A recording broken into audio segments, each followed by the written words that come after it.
Good afternoon, I believe. And yes, I'm going to share 7 deadly mistakes that I did in business.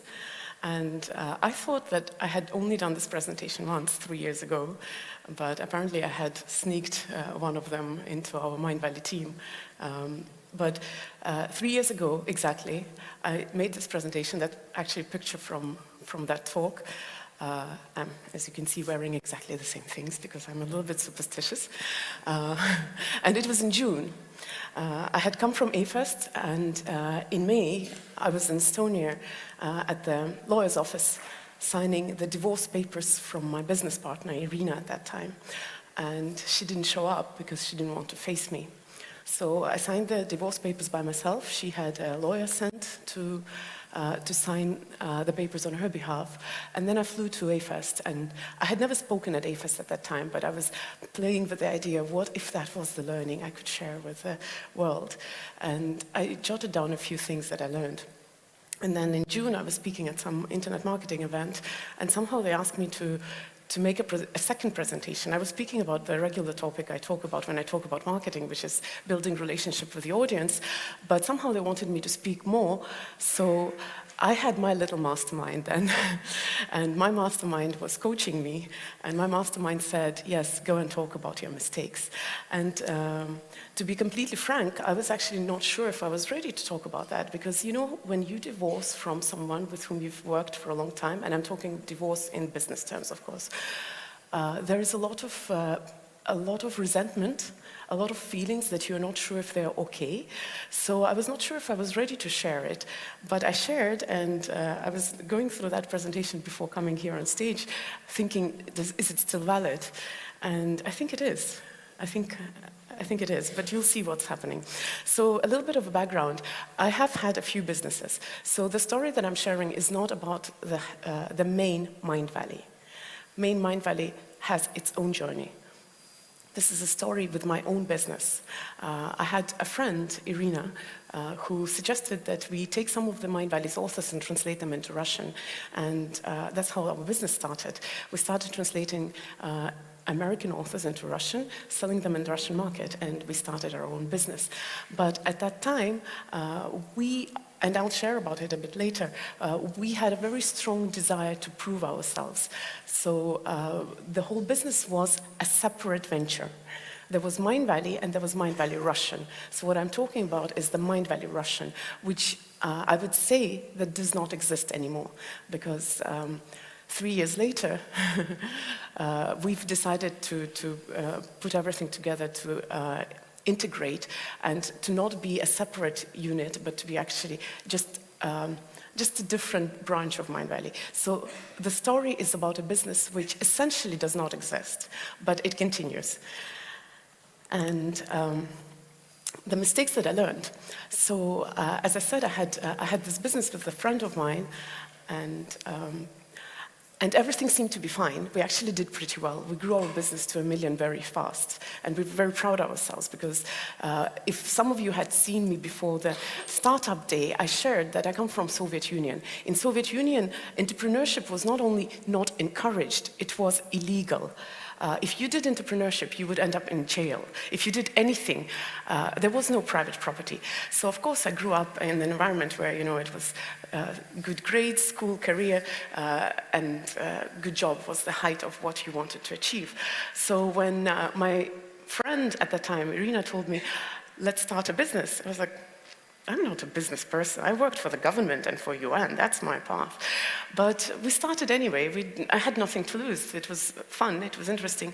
We grew business pretty fast. And then things started going wrong in many different aspects. And at one point, I realized that I cannot go on like this. The story that I'm talking about originates from 2014, 2015, so it's been 3 years now. But 3 years ago, as I said, our biggest market was Russia and Ukraine and Kazakhstan. 3 years ago, there was a huge conflict that happened between Russia and Ukraine. And of course, there was an economic crisis. And at some point, we realized that we're not doing so well anymore. We're not doing so well to the point that we thought we were going to go bankrupt. And relationships strained way before that time. And I remember this one meeting we were having, because I was living in Malaysia, Irina was at that time living here in Estonia. I remember this one meeting we were having where I realized that it cannot go on like that anymore. That bankruptcy or not, I'd rather go bankrupt with a smile on my face than struggle. So something had to be done. And when something needs to be done, what do? I read Harvacker's book, Millionaire Mind, believe it or not. I love it. I love it. And I was reading this book. It has 17 things about, what makes people poor and what makes people rich. 17 different ways to think. And while reading that book, it became clear to me I have to part ways with my business partner, so we did. And probably the number one lesson which I learned, and this is not out of this book, this is my own interpretation of what I felt at that time, was that you have to be in business with the right mentality. And there are two different types of mentalities, and I'm talking about mentality and not the format of your business. So me and my business partner were on equals, so when you're on equals, you at least have to speak the same language. So what I started feeling was that to build a business, to build a legacy business, you really have to be in the mentality of an entrepreneur investor. And then there is a mentality of entrepreneur freelancer. And I said, this is mentality, this is not how your business runs. And what's the difference? Entrepreneur freelancer actually builds a business for lifestyle. They want to live a nice life.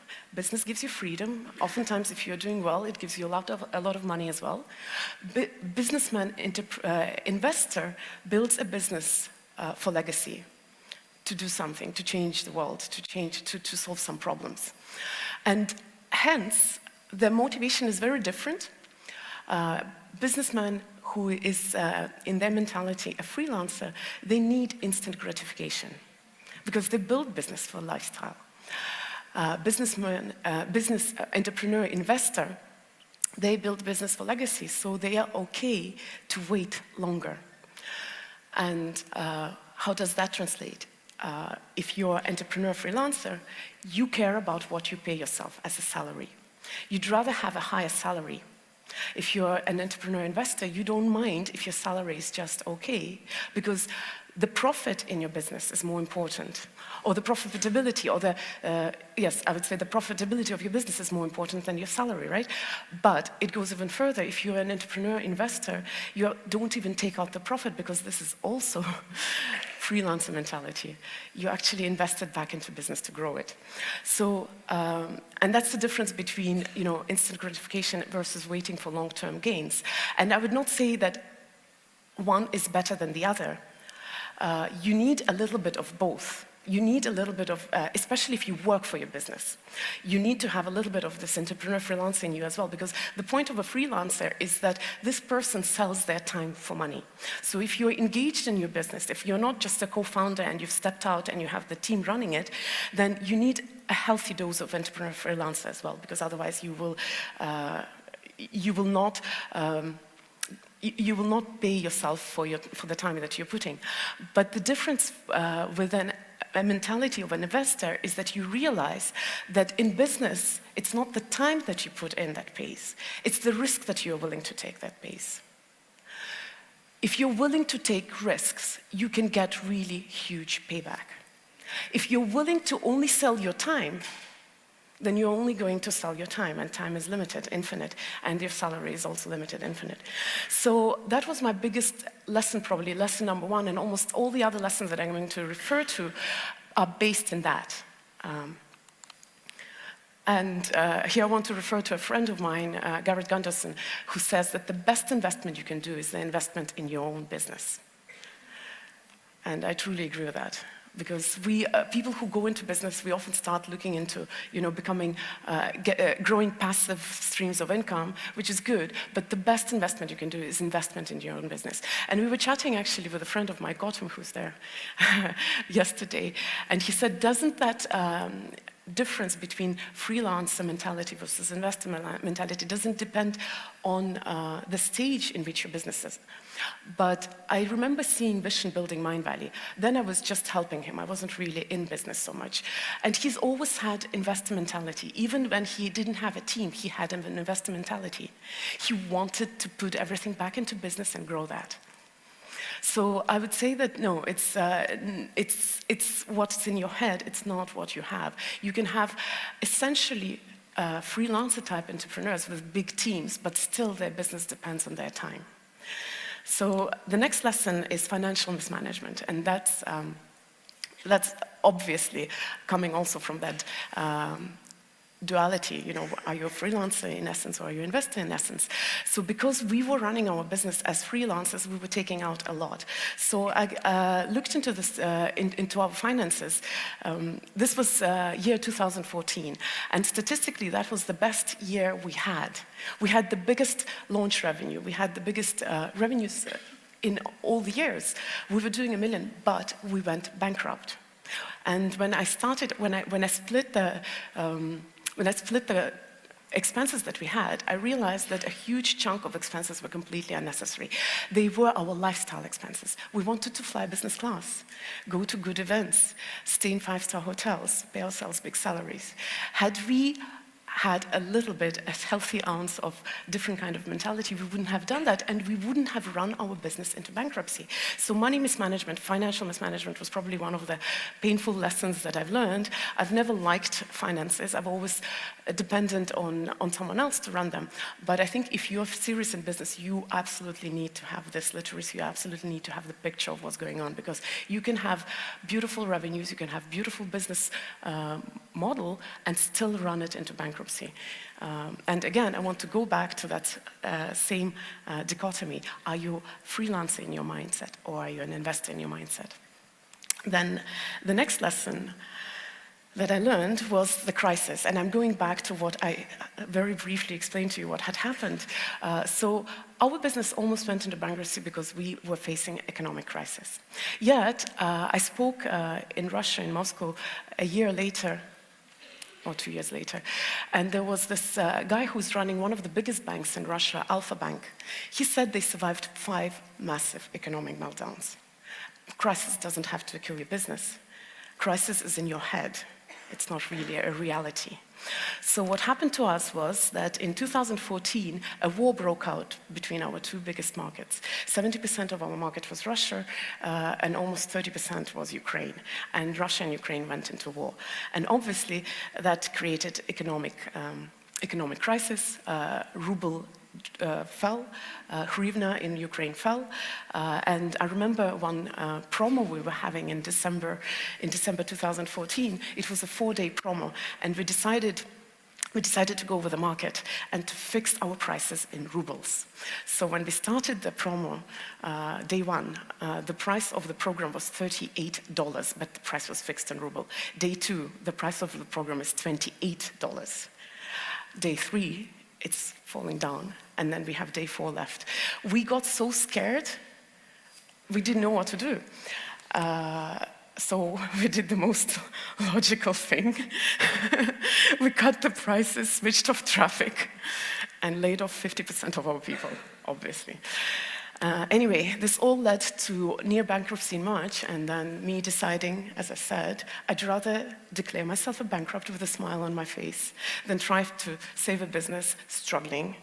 And I want to quote this guy because I said this book actually set off the whole separation process. You know, poor people play to survive. Rich people play to win. Crisis, no crisis, I didn't care. When I did this presentation first time 3 years ago, I didn't know what was going to happen. It was probably the lowest point of my business. I had lost my biggest author, 80% of my business, and I didn't know if that makes sense. 3 years later, I can tell you it does make sense.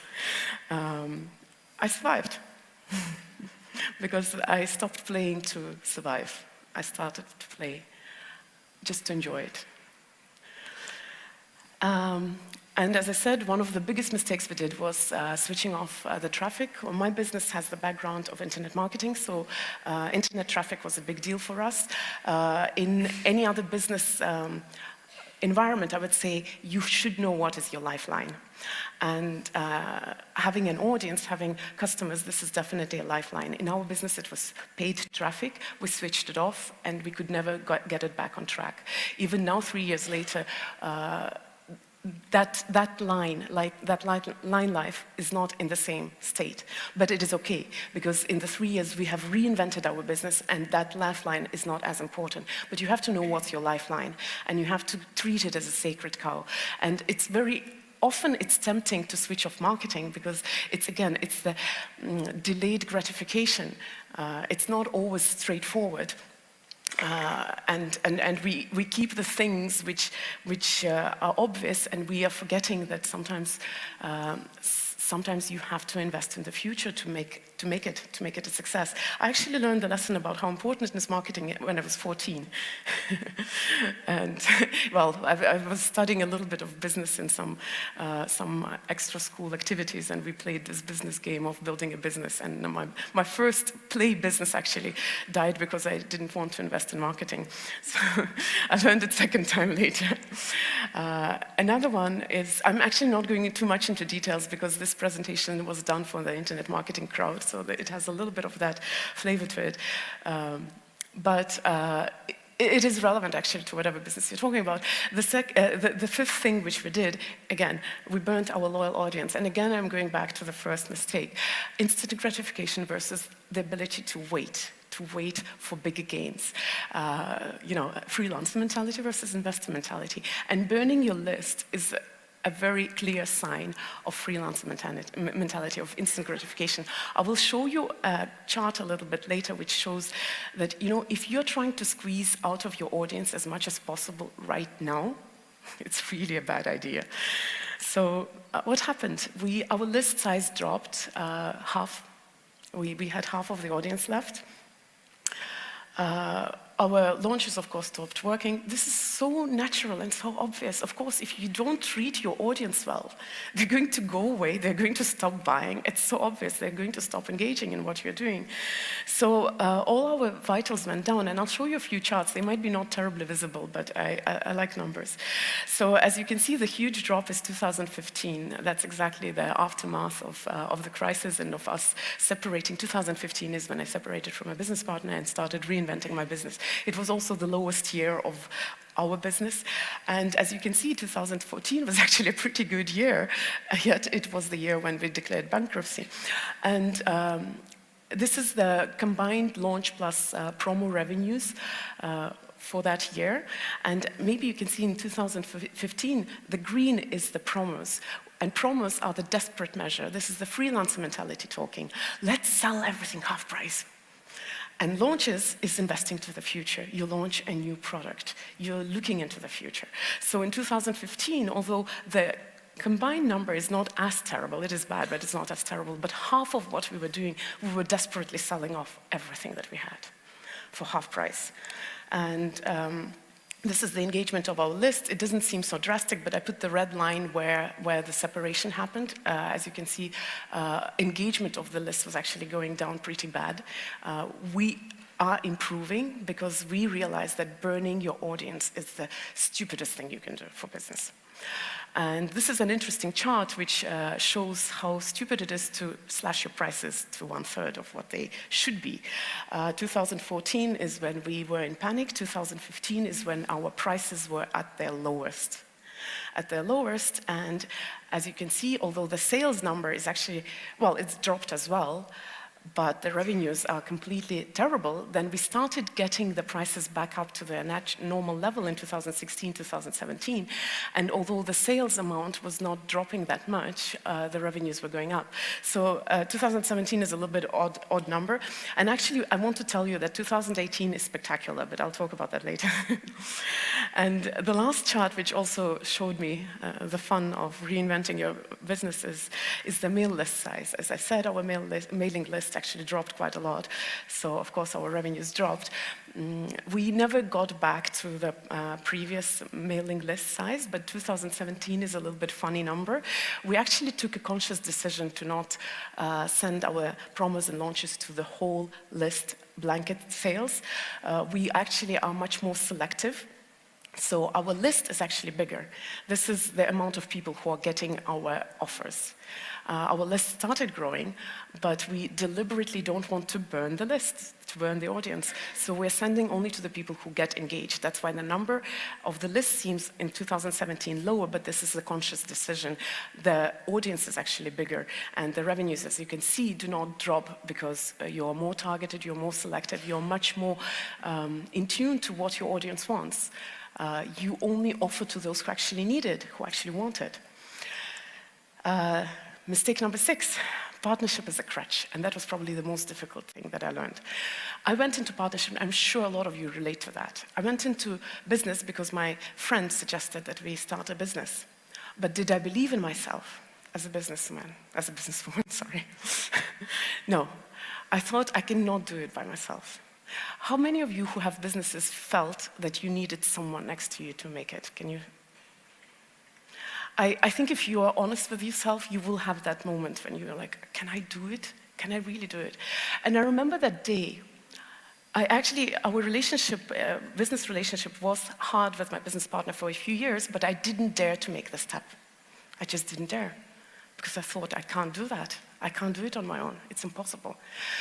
And I remember that last day when we had the meeting and the meeting ended and I realized I can't do that anymore. I sat down, I wrote the letter, and in the end of the letter I said, let's part ways. I can't do that anymore. And I was sitting half an hour in front of that letter thinking, can I do that? Can I send that letter? I'll only send it if I truly mean it and if I'm fine that tomorrow she calls me back and says, yes, let's part ways. So half an hour I was looking at that letter thinking, no, but I can't do that by myself. And then I still sent the letter.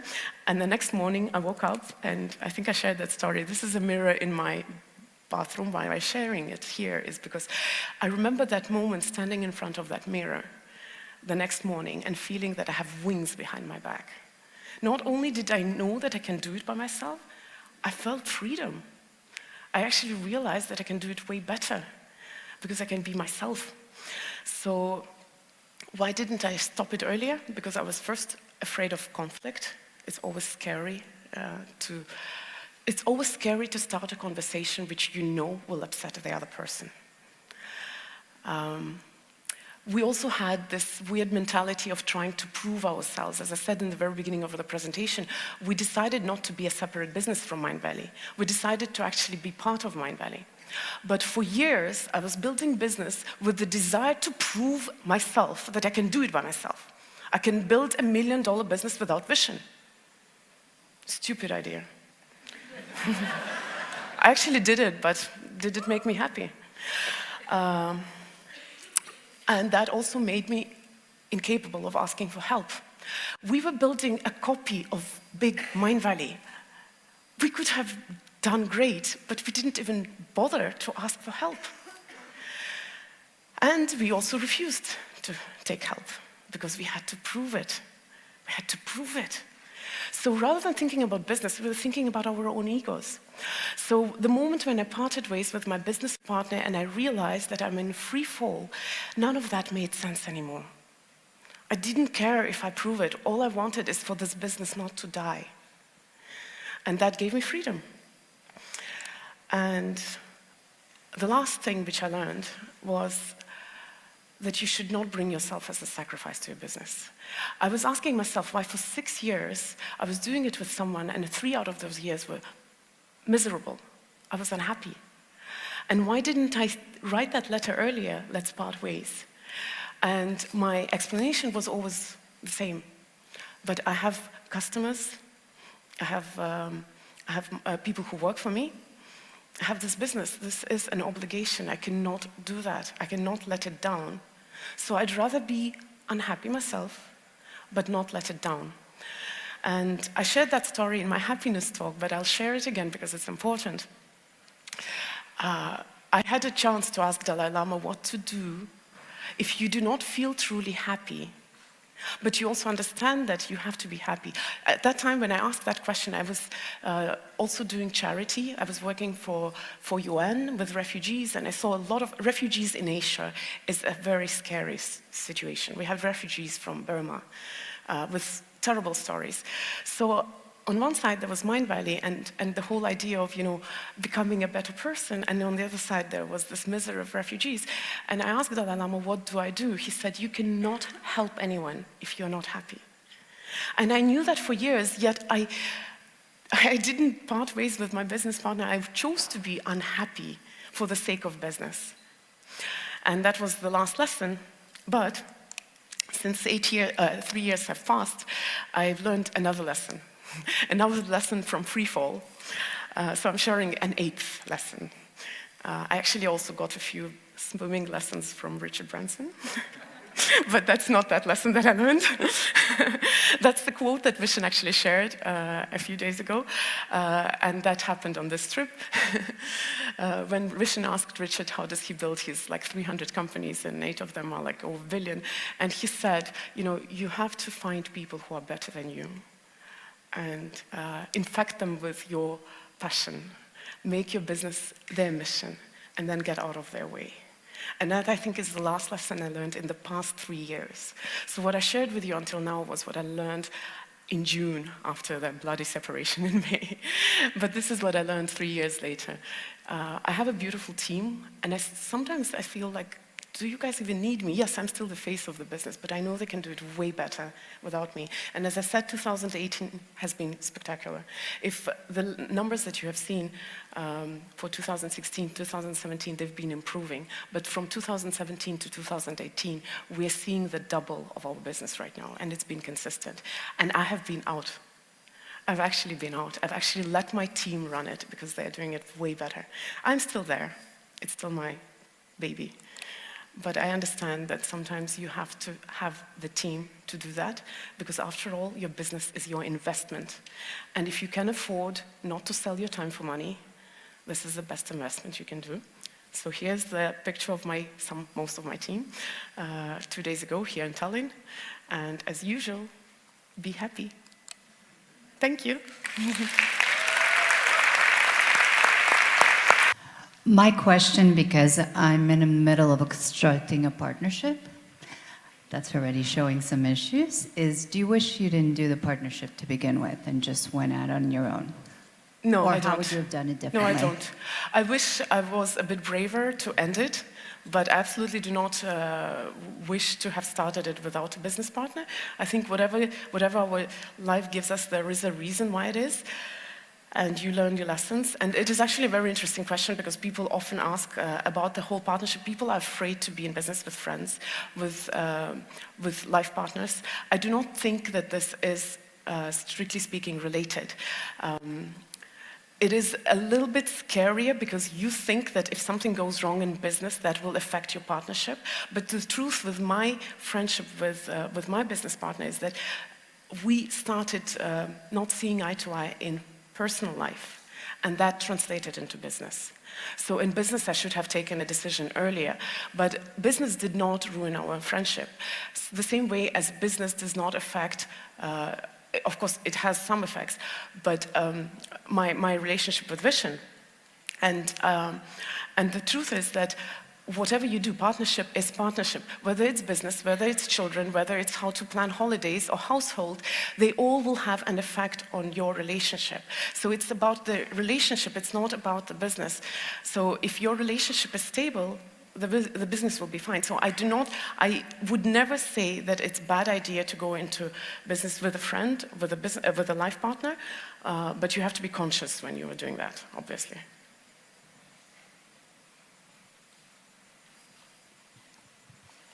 Hi, Kristina. Hi. So my question kind of piggybacks on that, because I'm building a business with the love of my life as well, and we've learned some lessons over the course of time of how to balance that out. So just any further thoughts from you, or maybe a situation that happened in business with Vishen that you learned a very valuable lesson you could share with those of us in that situation? I think actually being in the same business with your life partner is a very good thing, because business for a lot of entrepreneurs is the mission of their life. This is the most important thing in our life. So if you do not share that most important thing in your life, including the time that you spend in business, with the person who is the most important person in your life, then eventually over time you become flatmates, right? Because you go off pursue your mission, your life partner goes off and pursues their mission. But then again, partnerships are different. There is no one size fits all. So if that works for me in vision, it doesn't mean that it will work for others.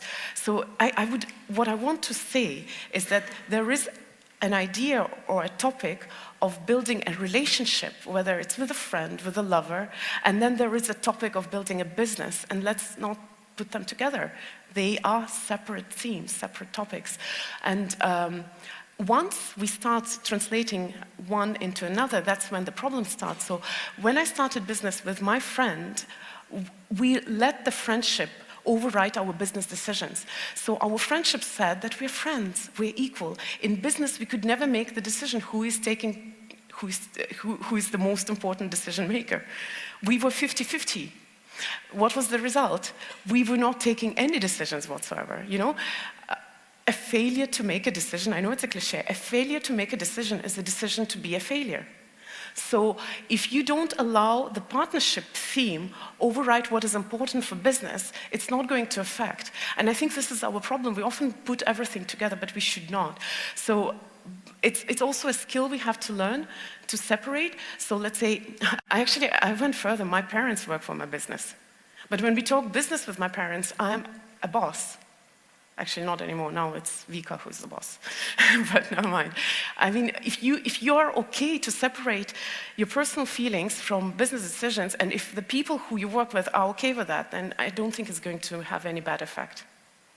Thank you.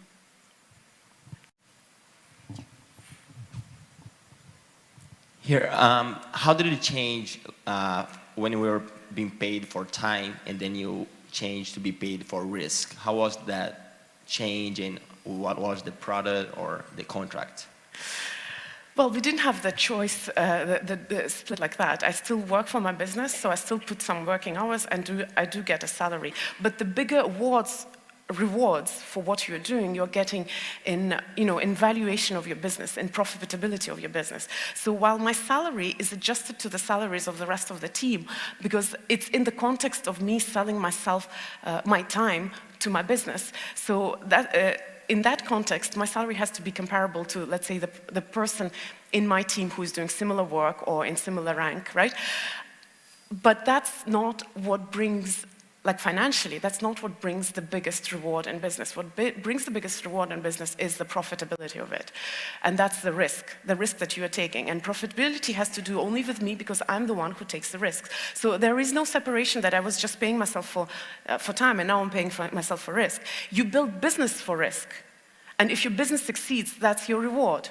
But if you work for your business, yes, please do pay yourself a salary for the time.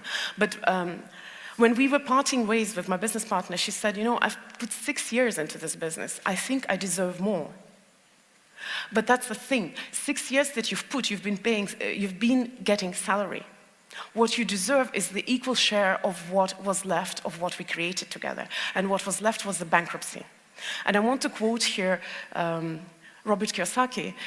He says, the richest is not the one who earns the most. The richest is the one who keeps the most. And I love that idea. So we earned a lot, but we kept nothing. And that's why there was nothing to split.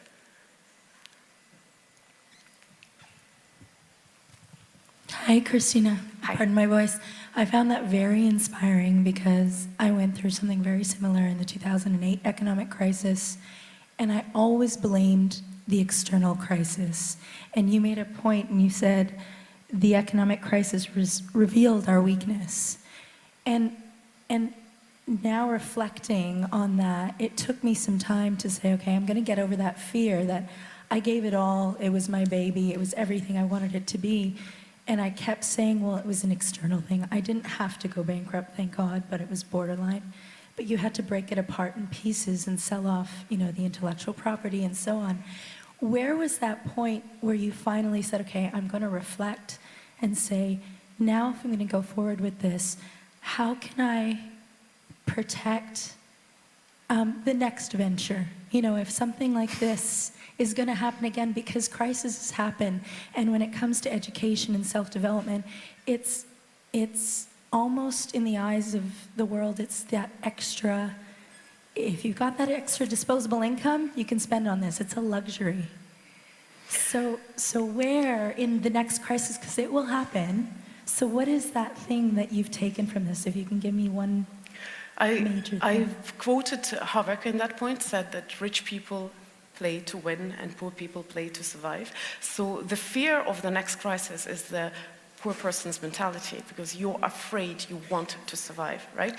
I'm privileged, I'm blessed, I have family to take care of me if I screw up. But am I alone like that? That's the weird thing about us. We're so scared to mess up that we'd rather not take the risk. But it's risk that pays in business, right? So we are okay to work hard and to be paid for the time rather than taking risks. So what helped a friend of mine, and she's going to come next week here, she's now an Instagram star in Russia, and last time we met was actually at this event where I shared this story for the first time. And I said something to her which I did not even realize. A few years later, I saw she was booming. She was like working with the biggest celebrities in Russia, really doing well. And when I met her a few months ago, she said, you know, it actually happened, and I managed to grow because you gave me this one advice. Which I was not even conscious that I did it. And the advice was like that. I said, Masha, what are you afraid of? Even if you mess up, if you lose everything, what's going to happen? You'll go back to people who care about you. You'll ask them, can I please live at your place for a short while? You will not starve to death if you're in the Western society.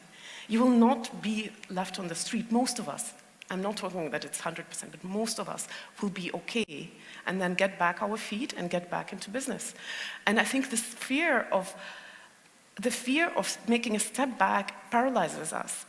But if you imagine that you can even lose everything and you're still going to be okay, and maybe that will help you get rid of fear. But in Masha's case, she said, it gave me freedom to do whatever I want, and she succeeded. She did it well. I learned from her my own lesson back. Guys.